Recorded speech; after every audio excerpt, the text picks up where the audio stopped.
Google AdSense ini mau dibikin center apa mau dibikin ini center atau pusat ya. Kayak ini bisa kita ganti sesuai misal pusat aja. Pusat ya. Jadi kalau pusat berarti di center. Ini harus belajar khusus juga. Pada intinya seperti ini ya. Terus ini kita save ya. Kita save. Nah, kita sudah bikin Google AdSense di sini. Ini tadi ini ya, pusat ini. Sekarang ingin kita tampilkan di website kita. Misalnya kita bikin tulisan gitu, atau mungkin di tulisan ya kita bikin lah, misal tulisan yang sederhana, bikin saja.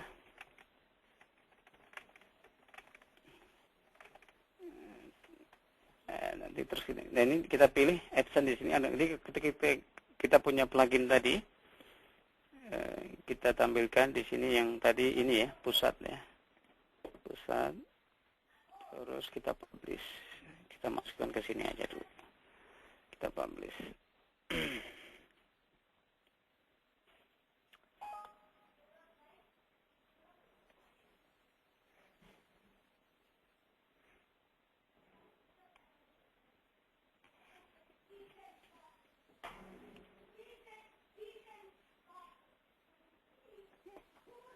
Oke.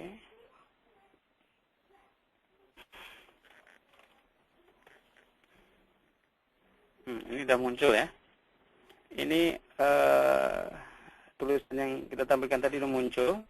Cuma Google ketika kita membuat yang baru, itu Google biasanya dia akan menunggu sekitar mungkin 1 menit ya. Jadi channel yang kita bikin tadi, iklan kita bikin tadi, kalau belum pernah ditampilkan oleh Google akan dicek dulu. Kalau iklan itu oke, terus nanti ditampilkan. Jadi ini kan belum muncul ya, karena memang Google akan mengecek dulu validitasnya itu ya, itu kebenarannya itu. Coba kita pilih sekarang ke sini aja, misalnya ini. Sebentar.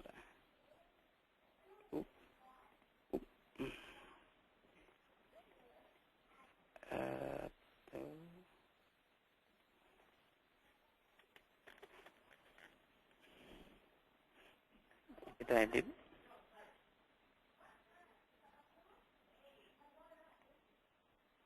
Kita ganti ke AdSense yang pernah saya pakai. Misalnya ini gampang sekali muncul karena udah pernah dipakai, jadi Google tidak perlu mengecek lagi, dia langsung muncul nanti.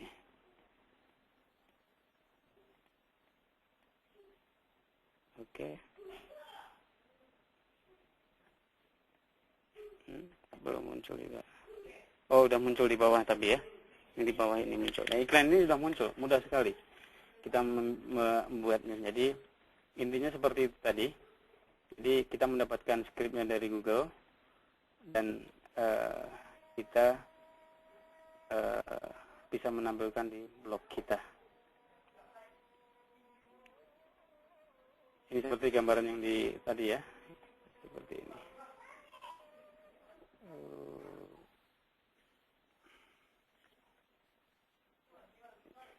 Ini yang seperti yang ditampilkan tadi, itu masalah Google AdSense. Ini sebagai salah satu contoh misalnya seperti ini ya, penampilan dari Google AdSense. Banyak strategi yang bisa kita pakai agar orang bisa berkunjung ke website kita, seperti yang disampaikan Mas Joko tadi. Misalnya kita punya komunitas ya, kita memberikan komentar di blog orang gitu. Misal kita punya blog masalah bayi, kita cari di Google itu blog yang masalah bayi. Nah, biasanya di situ nanti setiap artikel di bawahnya ada kolom komentar. Kita tampilkan di situ email kita, alamat website kita, nama kita, terus kemudian apa komentar kita. Itu bisa kita lakukan. Jadi link-link itu bisa kita bikin seperti itu.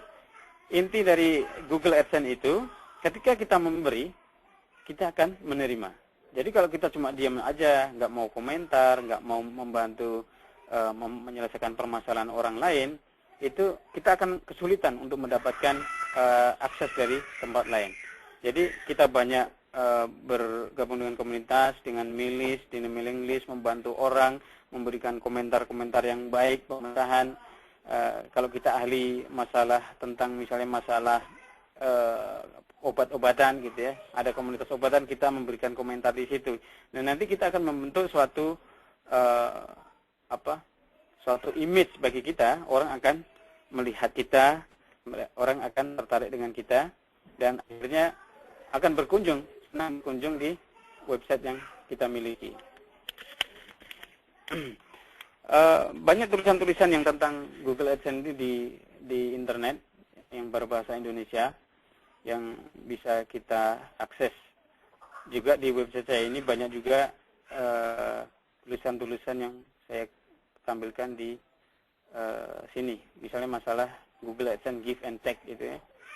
Itu juga hampir sama dengan apa yang disampaikan oleh Mas Joko tadi. Mungkin seperti itu saja, Mbak Isna.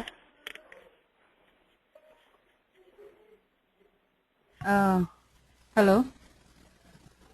Ya. Ya, alhamdulillah. Jazakumullah khair buat Pak Joko dan Pak Yusuf. Ya subhanallah ya, kita mudah-mudahan menambah wawasan kita, dan insya Allah kita bisa cepat mempraktekkan, dan ya tujuannya bisa lebih memberdayakan diri kita semua insya Allah. Baiklah, saya sebenarnya di tempat kami di West Coast ini ya udah maghrib ya, tempatnya Pak Yusuf juga. Pas maghrib nih. Iya pas maghrib. Mbak Mei, Mbak Mei masih ada nggak? Atau siapa ya bisa? Kebetulan Mbak Fanda juga pas maghrib. Nah, baiklah, kalau ini ada pertanyaan tadi. Bentar.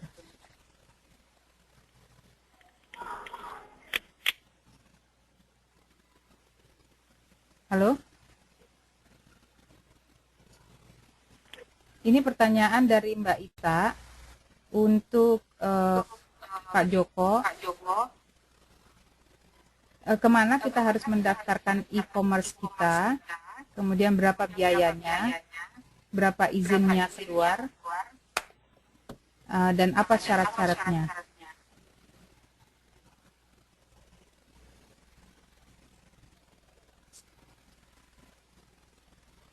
Halo?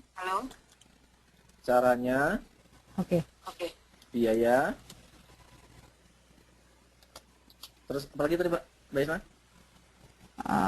Sebentar. Wait. Kemana kita harus mendaftarkan e-commerce kita, terus berapa biayanya, dan berapa izinnya keluar. Ini kurang.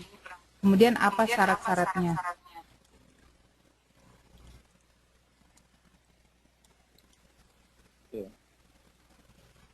Ada lagi?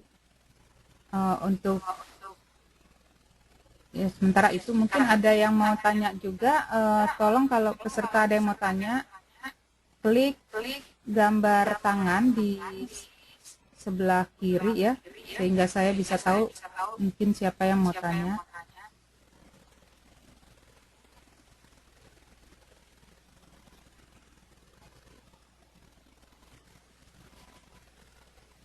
Nggak bisa di-unmute sekaligus ya Mas Joko ya. Oh ini siapa tadi, ada yang mau nanya ini? Satu-satu. Ya baik, silakan Pak Joko. Oke, terima kasih. Ya langsung saya jawab aja. Jadi untuk e-commerce itu sebenarnya bukan sesuatu yang kita harus daftar gitu ya. Karena ini kan cuma website. Jadi sama seperti website yang lain, e-commerce ataupun website blog yang kita buat, itu ya yang pertama ya kita harus daftar domainnya. Terus kemudian setelah kita dapat domain, kita subscribe untuk hosting. Setelah hosting ya baru nanti kita install software e-commerce-nya. Jadi ada banyak sekali open source program untuk e-commerce. Jadi ada Zencard, ada Virtual Mart, ada yang lain-lainnya yang free.